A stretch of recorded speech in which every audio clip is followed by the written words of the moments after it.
Hindi porket nakakaawa, responsibilidad mo na. Kasi yung ipon mo, hindi lang yan laman ng wallet mo. Oras ng buhay mo yan. Ilang araw kang nagtrabaho para dyan, di ba? Ilang pagod ang nilunok mo. Ilang beses mong tinanggihan yung mga gusto mo para may maitabi ka. Kaya bago mo ibigay yan, tanungin mo muna ang sarili mo. Kapag nawala yan, kaya mo bang ibalik agad yung oras na ginastos mo para mabuo yan? Kasi ang pera, nababalik. Pero yung panahon na ibinabayad mo para kitain yan, hindi na. Ang ipon mo, hindi lang pera. Proteksyon mo yan kapag may biglang nangyari sa'yo. Yan ang pagitan mo sa kalmado at sa panik mo.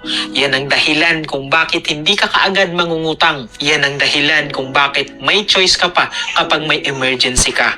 Pero may mga tao, kapag sila ang nabaon sa sariling desisyon, bigla kang gagawing labasan. Iiyak, magmamakaawa, mangungonsensya, pero hindi nila iisipin kung ano ang mawawala sa'yo. Kaya tandaan mo, kapag lagi kang bumibigay, hindi lang pera ang nauubos. Pati lakas mo, pati plano mo, pati respeto mo sa sarili mo. Kaya tandaan, pwede kang maawa ng hindi nagpapahiram. Pwede kang tumulong nang hindi sinisira ang sarili mong seguridad.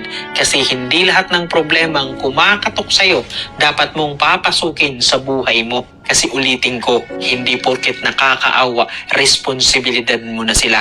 Kasi yung ipon mo po, hindi lang yan laman ng wallet mo. Oras, buhay, pawis ang inilaan mo dyan bago mo yan nakuha. Kaya ingatan mo.